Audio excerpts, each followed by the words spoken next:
Lincoln Paiva? Lincoln Paiva. Lincoln Paiva? Quem é Lincoln Paiva? Ele é um ser humano assim diferenciado. Eu posso te dizer que o Lincoln Paiva, além de ser mexicano, o Lincoln Paiva ele é um articulador de projetos. Ele faz acontecer o projeto. Ele sai do mundo das ideias e faz se materializar um projeto. O Lincoln Paiva mudou a nossa vida, mudou a vida de muitos motoboys e muda a vida de muitas pessoas que pegam os livros aqui na bicicloteca. É um cara bacana, é um cara amigo, é um cara super divertido, é um cara que tem umas tiradas absurdas que você não sabe de onde vem. O Lincoln Paiva acerta em cheio, ele faz acontecer realmente os projetos e ele melhora a cidade de São Paulo. Foi um cara que tirou a gente da caixa, é um cara genial. Agora sobe aqui que é sua hora, fala no microfone.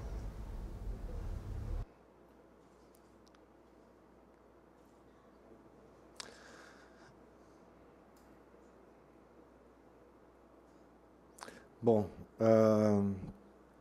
20 anos atrás, eu acho que eu cheguei num ponto da minha carreira, eu acho que todo estudante, né, de publicidade, marketing, desejaria, né? Eu fui diretor de criação e planejamento de uma agência, e pelo qual fiquei 10 anos trabalhando em agência. Mas um dia eu me deparei com uma frase bastante interessante, que é uma frase atribuída por John Lennon, né, que é: enquanto a gente está planejando, né, dentro dos escritórios, a vida está passando lá fora. Isso me chamou muita atenção. E eu comecei a perceber assim, se o que eu estava fazendo realmente fazia parte de mim, se eu estava fazendo alguma coisa que eu gostava, ou se eu estava enfurnando toda a minha vida dentro de um escritório. E eu resolvi parar as coisas que eu estava fazendo e tirei um ano sabático, peguei minhas coisas, arrumei meus materiais e viajei para Portugal e decidi morar lá por um tempo, para entender um pouco sobre a minha vida. E aí eu me deparei com uma outra questão, né, que foi a vida toda eu andei de automóvel, né, assim como todo mundo, né, quem nasce na cidade de São Paulo, vive na cidade de São Paulo, né, tem essa relação muito forte com o automóvel, né. E eu cheguei numa cidade onde a gente não tinha, que eu não podia ter automóvel. Então, para mim, a vida era meio esquisita não ter um carro, né. Então, eu me transformei num pedestre. E essa relação, né, que eu comecei a andar, porque, na verdade, eu quis comprar um carro, mas o lugar para estacionar o carro era 4 estações de metrô, longe, então era mais fácil andar a pé e de transporte público. Então, eu me deparei com essa realidade que eu não conhecia. E andando pela cidade, eu comecei a perceber a cidade de uma forma diferente que eu não conseguia ver. Eu realmente, depois que eu comecei a perceber a cidade do jeito que ela era. E quando eu voltei para o Brasil novamente, e eu senti muita dificuldade, né, porque eu tinha me acostumado a atravessar a rua colocando o pé na faixa de pedestres, os carros parar, então quase sempre eu era assassinado. Você é louco? Como é que já se viu? Você está louco? Você está no Brasil? Onde você mora?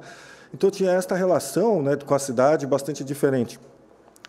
E eu comecei a perceber a cidade como que ela era, né? A cidade ela podia ser muito distante, né? Ela podia crescer muito, dependendo de como você anda nela. Se você anda de carro, você começa a perceber a cidade, ela é extremamente distante, ou uma cidade, ou se você anda a pé, de bicicleta, uma cidade menor, dependendo de como você anda com ela. Vou explicar bem.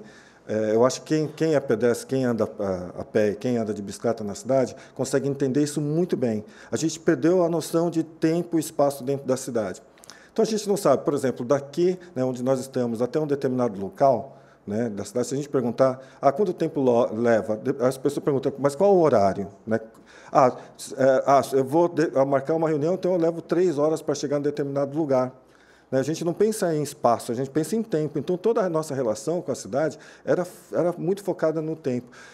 Quem anda sabe o tamanho do tempo do espaço, né? Por exemplo, daqui, né, onde nós estamos, até o Shopping Morumbi, quando eu pergunto para as pessoas falam, tem 30 quilômetros, 17, porque pensam que se a gente sair 8 horas da manhã, né, vai levar 3 horas. Pô, 3 horas dá para ir para um outro estado, né? Mas, na verdade, tem 6 quilômetros, né, 6,7 quilômetros. Se você puder andar a pé, né, nesse espaço, você leva 1 hora, 1 hora e meia, né? Enquanto que de carro 2, 3 horas, dependendo. o horário. Então, eu comecei a perceber essas relações que a cidade tem com a gente e a nossa relação, né, com o tempo e espaço. Além dessa questão, bom, aí eu vou contar um pouco da parte, né, que eu deixei toda essa questão para me dedicar à questão da mobilidade urbana dentro da cidade.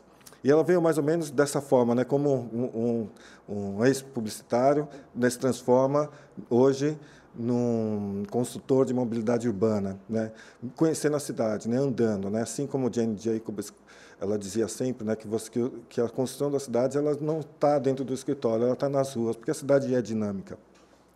Então, a gente começou a ter uma outra percepção também de que a questão da mobilidade ela não está ligada apenas nos meios de transporte, que é fazer a pessoa ir de um ponto para o outro, mas se a forma como a gente está construindo a cidade está trazendo desenvolvimento urbano, desenvolvimento social, econômico para a cidade, para os lugares onde nós vivemos. E eu percebi que não, que a gente estava mais preocupado nessa relação de ir de um ponto para o outro do que realmente como a cidade está dividida, qual o tamanho dos espaços. E depois me chamou muita atenção uma pesquisa no IBGE que mostrava que 30% da população sequer tinha dinheiro para usar transporte público. Eu falei, poxa, mas o que será que a gente está discutindo na cidade? Será que a gente está discutindo corretamente as razões da nossa cidade, de onde nós vivemos, né, para onde nós moramos? Aí a gente tem uma divisão dentro da cidade, isso em todas as cidades latino-americanas, né, 27% de pessoas andando de carro, 30% andando no transporte público, 38% das pessoas andando a pé. Por que será que as pessoas andam a pé? O maior modal hoje da cidade é andar a pé, né? E a gente está discutindo carros, IPI. A questão é a seguinte, 38% anda a pé por quê? 30% da população sequer tem dinheiro, né? E muita gente anda a pé, uma outra parte anda a pé mais de 20 minutos para ter acesso ao transporte público. Então, pensando dentro desta questão específica, né, como é que a gente podia ajudar, criar tecnologia hoje dentro do Instituto. A gente desenvolve projetos, tecnologias sociais para poder ajudar as pessoas que não têm acesso ao transporte público. Uma dessas tecnologias que nós desenvolvemos foi o pedal social. O pedal social é um empréstimo de bicicletas gratuitos para a população de baixa renda. E a ideia dele surgiu, né, numa pesquisa que nós fizemos na Praça da Sé, onde a gente conversava com as pessoas, por que você está sem trabalhar? Eu estou sem trabalhar porque eu não tenho dinheiro para poder ir trabalhar. Simples assim. Eu moro aqui na rua porque o lugar onde eu venho é tão longe que se eu for andar 4 horas para ir, 4 horas para voltar, é melhor eu ficar dormindo aqui mesmo. Tudo por uma questão de transporte. E a gente desenvolveu esse projeto, o Pedal Social, que é um empréstimo de bicicletas. Esse empréstimo de bicicleta, a população doa as bicicletas para o projeto e nós identificamos a família que está precisando e a gente faz um workshop junto com no bairro e as pessoas utilizam, então, essa bicicleta para ir para o trabalho.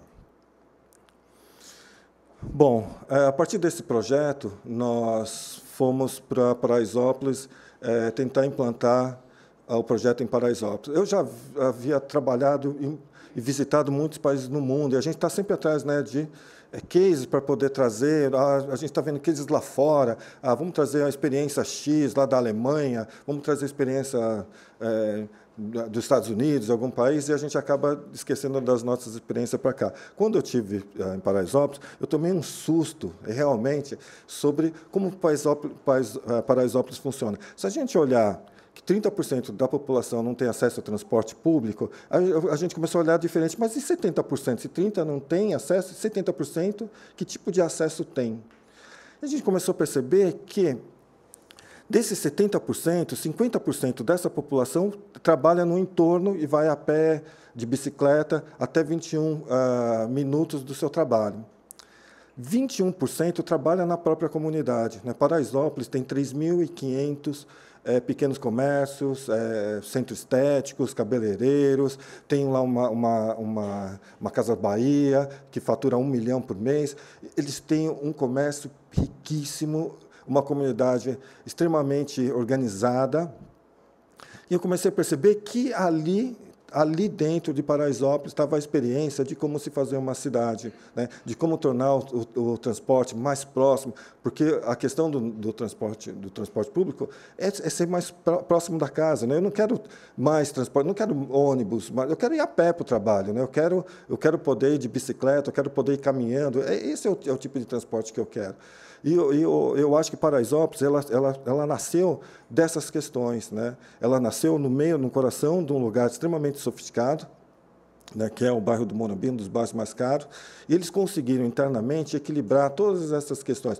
Óbvio que falta 30% da população, mas aqui está o segredo do adensamento, o segredo de trabalho perto da casa, e aí eu comecei a conhecer pessoas incríveis lá, né? O Gaudí brasileiro, né, então, dentro dessa cidade, desse núcleo, tem pessoas incríveis. O Antenor, que fez a Casa de Pet, e uma economia que é impressionante dentro de Paraisópolis, e tem uma outra pessoa que é o Berbela, e por aí a gente pode ver vários personagens dentro dessa economia que é extremamente vibrante em Paraisópolis.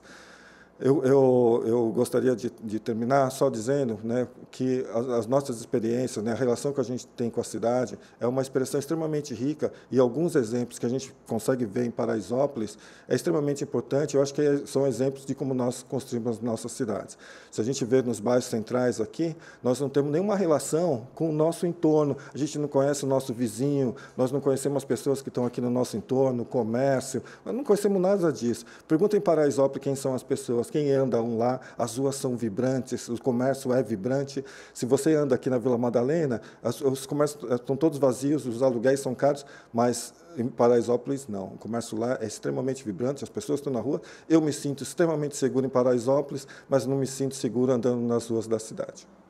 Muito obrigado.